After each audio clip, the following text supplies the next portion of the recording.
Olá, eu sou Maclina Almeida e eu lerei um conto de minha autoria, que tem como título A Canoa.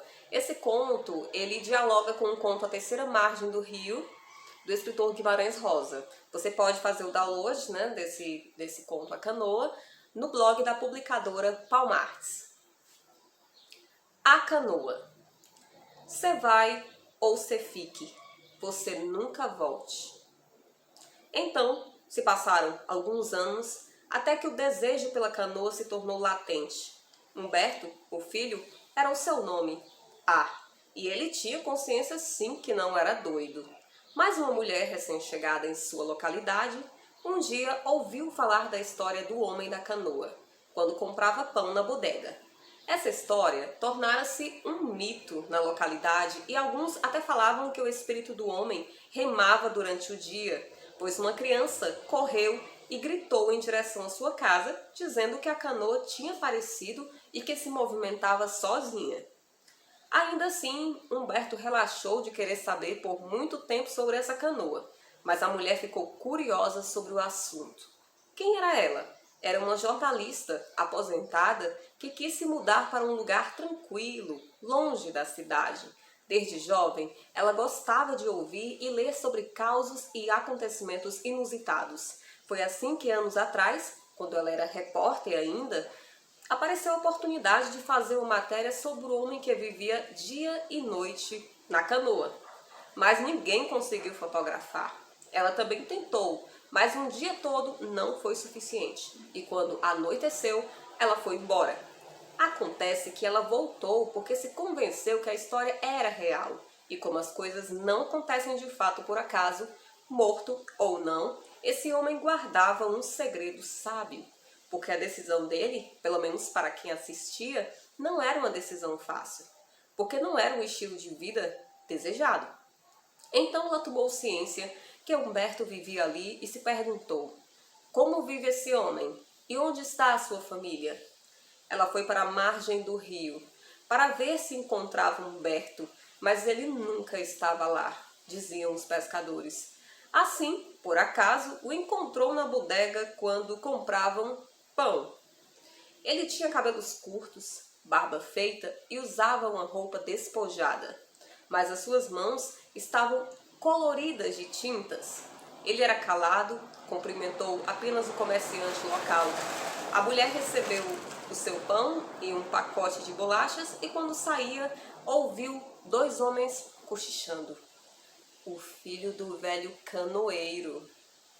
Com isso, ela soube quem era agora. Humberto, porém, saiu atrás e, olhando para baixo, avistou uma tatuagem no calcanhar da mulher. Era uma canoa. Ele conhecia bem o significado da canoa na vida dele. Ela transformou o cotidiano e o destino de sua família. Sua mãe ainda ligava para ele para convencê-lo a ir para a cidade, ficar perto dela e de sua irmã. Contudo, ele, apesar de ainda morar no mesmo lugar, não conseguia se lembrar do que viu e como foi o encontro final com seu pai. Sua mente apagou, por mais que ele tentasse lembrar. Mas a verdade é que ele não queria lembrar. Humberto foi para casa, acendeu a luz e foi direto para o quarto onde ele guardava seus quadros. Sentou no banco e pintou uma canoa no calcanhar de uma mulher. Ninguém via os seus quadros, só as suas mãos com tintas todas as vezes que ele saía. Então, em uma outra manhã, a jornalista aposentada o perguntou na mesma bodega: você é pintor? Faz quadros por encomenda? Ele a olhou e respondeu: não pinto por encomenda, pinto só para mim mesmo. E ela continuou: e por aqui, só você pinta? E Humberto se virou e disse: nunca ouvi falar de outro pintor. A mulher prosseguiu: você não teve aulas? Humberto respondeu: não, eu adoeci. Fiquei muito tempo em casa e quando abri minha TV velha, eu vi um homem pintando. Não terminei meus estudos, senhora, mas peguei uma folha de papel e saí desenhando e depois daquele dia não parei mais. Ela prosseguiu: desculpa a minha curiosidade, mas o que você pinta?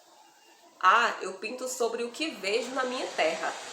Ela falou, então sua arte é um documento histórico local. Fui jornalista e sou muito curiosa. Gostaria de conhecer as suas pinturas, se você permitir. Chegando lá, a mulher se deparou com os quadros, caminhou pelo cômodo e encontrou pinturas de canoas por toda parte. E cada pintura expressava personagens nas suas mais variadas posições e situações com a canoa.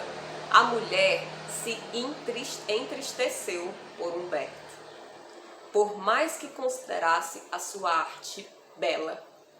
Até que ela caminhou um pouco mais e viu um quadro, cuja pintura era a canoa no calcanhar de uma mulher. Ela olhou para o próprio calcanhar e ele assentiu.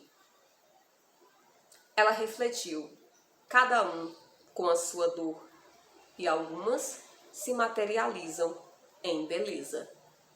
Fim. Espero que vocês tenham gostado do conto e, como eu falei, vocês podem baixar esse conto, né, fazer o download do blog da publicadora Palmartes. Obrigada pela atenção.